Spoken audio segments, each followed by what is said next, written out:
Hello, everyone, and welcome to Dark Soul Gnosticism for yet another podcast where I would like to share a little bit of more knowledge.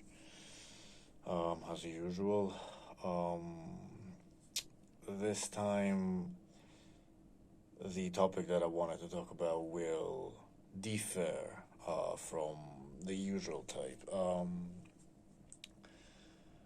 Is not in reference to cliffotic crossings or transformations of any kind.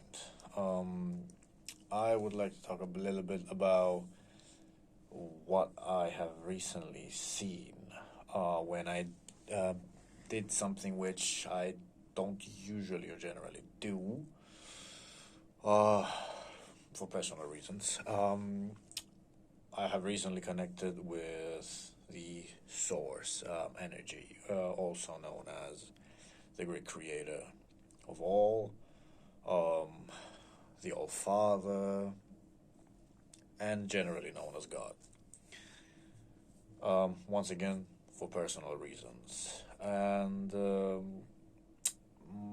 mostly in my case, when it comes to previous testimonials about this, I never really had much of a choice when it comes to connecting with either side. So far, whenever the creator has connected to me, it was never me who asked for it. You just came in. Yeah.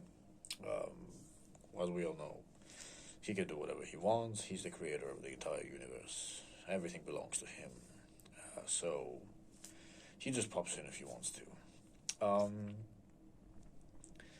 In this case, when he came to me, what he showed me was the second coming. What is meant by the second coming? The second coming, mostly people will refer it to the second coming of the person who is mostly known in humanity as Jesus. In this case, second coming does not refer to this. The second coming refers to the second coming of the Creator upon the earth. Because it was him who was there first, before all things, and before anything was created. And it was him who was first within the creation after it was created. Because he is everything, he is the creation. So there is no one else to be first there but him. So when we speak of the second coming, this is what we are referring to. There are symbolic references within religious scripts, which people have either misunderstood, mistaken, or deliberately altered. Okay? Mostly these people work for governments, of course, that have altered these scripts. It is also not an unknown fact that throughout history and centuries, these scripts have been altered because many different people have taken them into their hands and they have altered them according to their will or according to the orders that they were following. So what was it that I saw? He showed me the second coming on the day of the apocalypse. And this day is biblically described very accurately. So what I saw is basically how it all begins, just like mentioned in the Bible, when the great mouths of the cliff open and start devouring the world, when everything that lies below shall rise up, and everything that lies up shall come down. Literally uniting and colliding the worlds, collapsing them one into the other, because the worlds, both below and above, are all stucked up one after the other, like a cake. There are subtunnels and connections and categories, and there are other subworlds which are also parallel to the big worlds. It's like a tremendously complicated building complex. too complicated for me to explain within one podcast or even to put in words. And even when you do see it, it's also very complicated to understand the worlds, and which is nothing but the tiniest bit of the surface, of course, of the universe. It goes way deeper. Okay, for us, we know the creator is everything from the most microscopic cell to the greatest system of galaxies, solar system to the greatest galaxy that is in the furthest corner of the universe. And nobody really knows what is even further than that. No spirit knows. I have asked some of the most difficult questions to the spirits. So, literally, there is no infernal or angelic spirit that knows all. The only answer you'd get when you ask these difficult questions, like what lies beyond the furthest corner of the universe, what lies beyond this and that world, literally, is there life there? Like physical, not astral. There's astral life everywhere. Well, when it comes to microorganisms, I'm sure there's life out there as well, but I mean, honestly, I've never been up there. I cannot verify anything. The only response I got from either spirit of each side, and literally every race I've actually spoken to, is, who knows? Honestly, nobody does. The sons and daughters of God themselves don't know everything about the universe, because only He knows what He did with it and where He put what. And He hasn't told them everything, of course, and He never will. Why? Well, beats me, I don't know. To be honest, I don't know everything. I'm just a human being who discovers things as he goes into this path, as you probably will if you have already entered or if you're about to enter it. So, what happens is the world will stop being devoured. There will be destruction, fire, as mentioned in the Bible, and what have you. I don't want to complicate everything by going through the entire biblical reference. Well, I'm going to go through the part that I have seen after all this destruction has come in. He basically will come down in all white robish and goldenish and reddish fire, in fire, coming down from the sky, walking down from the sky as if it's a ladder, but there's no ladder to be seen. And he will literally burn everything and dismantle everything, this entire world, this entire matrix, this entire energy hologram. It's just gonna get ripped like a canvas. You see a beautiful huge canvas covering an entire temple's wall as big as it is. It looks 3D. Might as well be, like a TV or a painting. But you can just rip it with your hands. And that's what the creator can do. And that's what he's going to do. So everything will be burned, everything will be ripped, everything will just start, all realities will just start colliding and ripping apart. The cliff walls shall rise up, the cliff walls shall be ripped in pieces, and all its pieces shall rise up, okay? The lava, the earth, the waters, the oceans, everything is just gonna go up and evaporate into everything that is just starting to whirl and just dismantle itself. The darkness, everything. There will be nothing left. Literally, everything will be taken apart, world after world, okay? First, the cliff will rise up, being dismantled into pieces, okay? And with all its demons, with all the dead, with everything, all material and non-material, material. Sorry, with all the physical and astral material that there is there. Everything is just going to mix, like a big blender exploding, okay? And it's going to come up to our world, and then our world will be dismantled, and then each and every one of them. And it's just all going to start swirling around. And I mean, I don't even know how to describe this in words. I don't know what is the worst mixture of substances one can take to actually get into such a trip and see something like this. The entire world and materials and oceans and mountains and valleys all just floating around in dismantled pieces, a different world and spirits, and all just, some of them will be just laughing because they don't give a damn, you know, I mean, others will be screaming. It's an immense chaos of what is going to happen.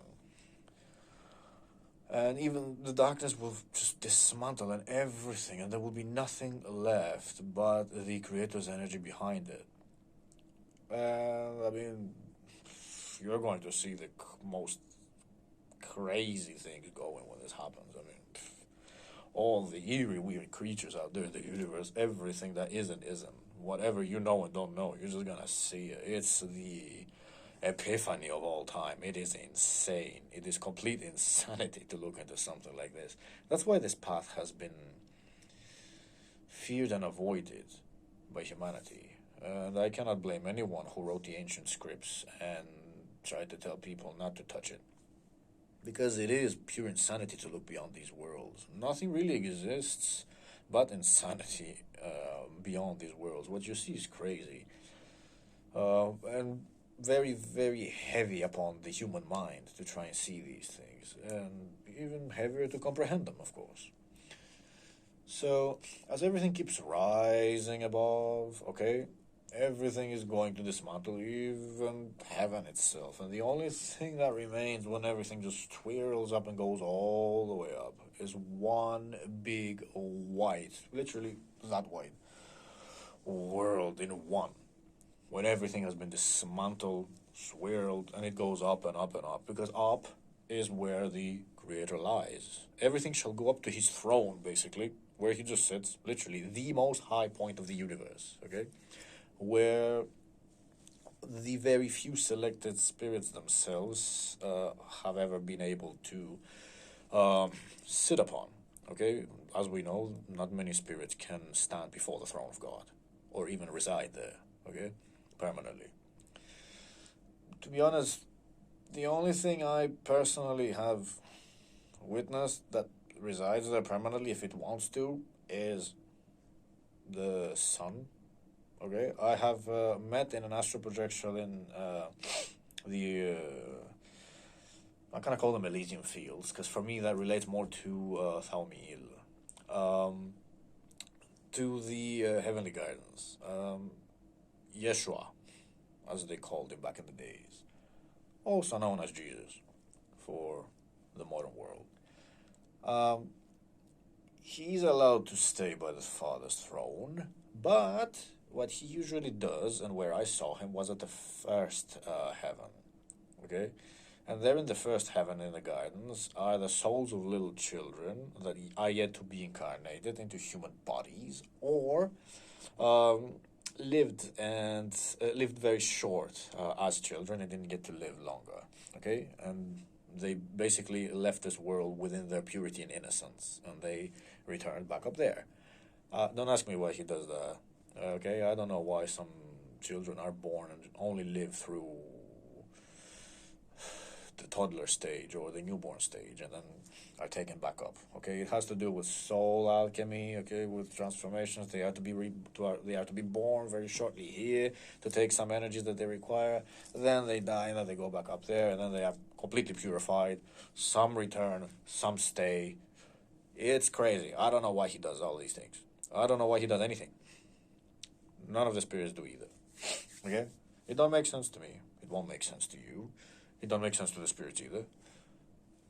So it is what it is. I don't think we should try and analyze the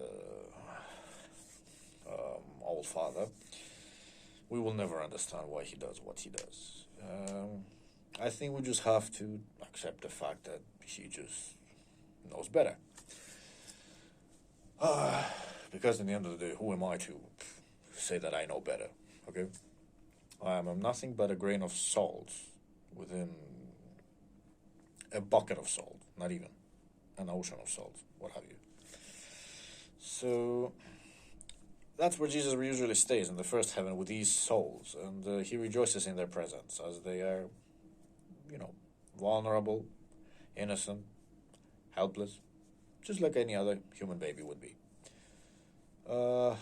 He's very humble, actually.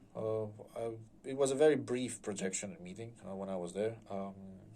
I don't stick around long within the planes of the light when I'm there. It's always short. I take whatever lessons I have to take, and then I'm sent back down. But yeah, basically, everything is going to go up there by the throne. And nothing but a big white world is going to immense. There is nothing there but white light all over. And when everything is dismantled, once you go up there, of course you are already destroyed by this process that we just described, okay? Everything is destroyed. Every man and every spirit. And transmuted. By destroyed, it doesn't mean that you will be devoured by him. He's not going to eat your very existence or the existence of everything else and just completely annihilate it, because that would be him destroying himself. And why would he do that? Okay. By the way, he can't really destroy himself. He's omnipotent. Okay, he was, is, and always will be. So he can only transmute other parts of creation into himself and change them, if that makes any sense. Kind of like digesting yourself by still existing and not dying. Hard to explain in words, to be honest. You'll have to see it for yourself once you enter this path. But once you go there, you're nothing but a piece of air, a piece of soul, literally, a piece of golden light, mass form, floating around, okay? And everything will go inside this white world where nothing else exists but this round and beautifully white, shining. It's whiter than the white world around you, actually. It's hard to describe. It just shines very, very beautifully and brilliantly of white light. And that is his core. Okay? Which is insane. Because you're sitting there as a golden piece of soul, literally golden light, pure. You feel like literally, and you're going to sit there and see all of these things going into that white ball. Everything. The worlds, the spirits, everything. Okay? And everything that stays is the white world, and the ball is even whiter and shines brilliantly. And it's, I don't know, I was baffled to see this. I was like, whoa, what is going on, man? And you are going to be merged into that, okay? He's gonna suck you into him, back into himself, because you are a piece of him, as everything else is. He's going to suck all his pieces back into him to unify himself as one to his core. That's God's heart, basically. Well, he doesn't really have a heart. It's the creation energy, okay? White ball of light shining brightly in a white world that shines more whiter than the white world. Okay? And you're going to go and merge into that. And I mean, the feeling of this is beyond description, beyond words. It is beyond beautiful. It is the beauty of beauties that exists within this entire universe. You are going to feel purer and cleaner than a newborn. Because by that stage of this soul transformation, nothing else exists. You are as pure as creation was in the beginning. That's why Bible says, as it was in the beginning, so shall it be again. World without an end. You are part of the world. God is without an end. Everything unites. You, world, God, everything. Boom. One. Without an end. And all shall become one into him. And when you go into merge with that energy, it's tremendous. It's so beautiful. It's so clean. You're so light. You were already light as this golden form of soul that you were, but going into that is just astonishing. And all you will see is just this big white light flashing as your golden air mass goes into that white light. And just the purity, you will just shine bright as one with that white ball. And you will feel as if you are him, the creator himself. And that's when your little part of you, who you are, will become one with his. One within the creator source. I don't know how else to describe this in words, of the beauty and purity of this, of what is going to happen. So I personally do not fear what lies beyond this world and this life, after what I've seen. Actually, I feel extremely happy and blessed that I managed to see this. I mean, let's say, God forbid, if something were to happen to me tomorrow, I'd go happy, knowing that what I have seen exists, is real, is out there. Okay? And knowing what's coming and the beauty and purity of it, to be one with the Creator once again, to rejoice into His light, to bring back your existence into Him, and everything is gone. There's no worries. There's no pain. There's nothing. There's nothing really to think about once you're in before that energy.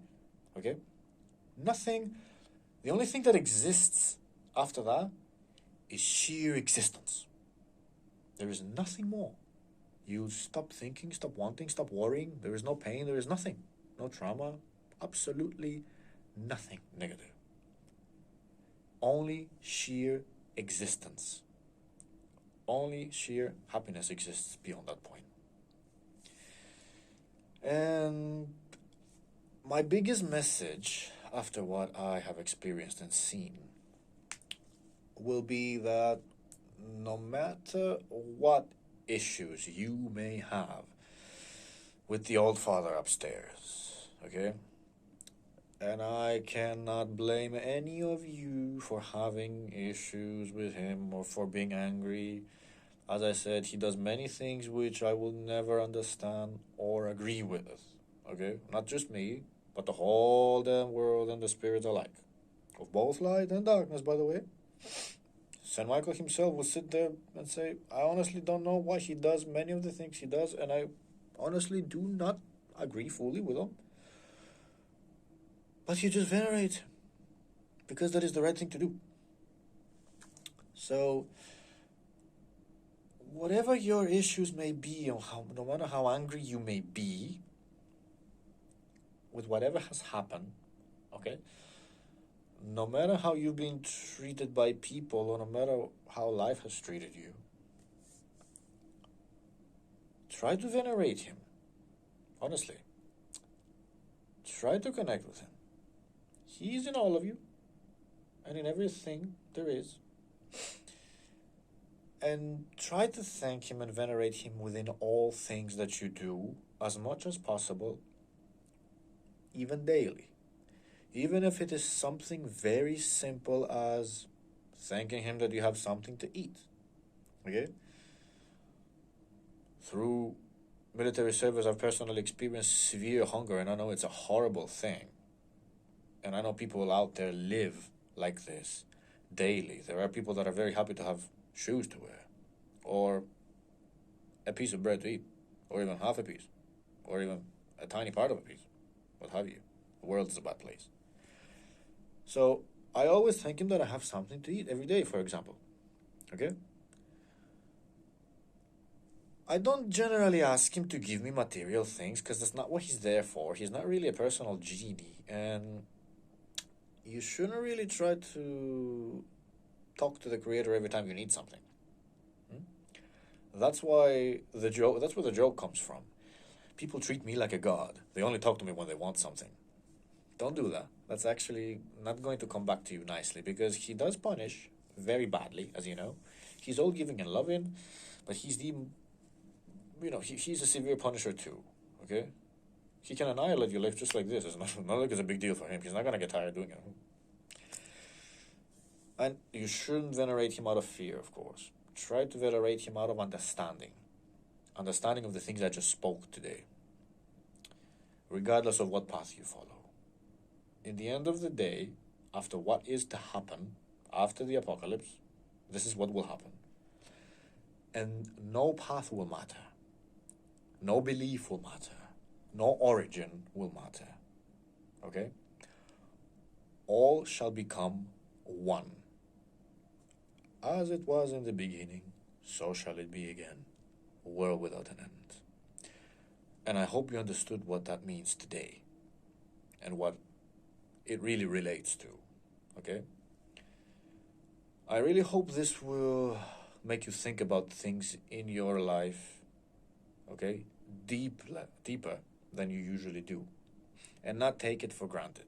Not your life, not the days that you have here in this world, or the incarnations that you may have later, okay, or the path that you think you are following, or whatever it is that you think that you should be opposing, okay? Because in the end of the day, there is no opposition to the Creator. Everything is connected. All light and darkness venerates him and works for him.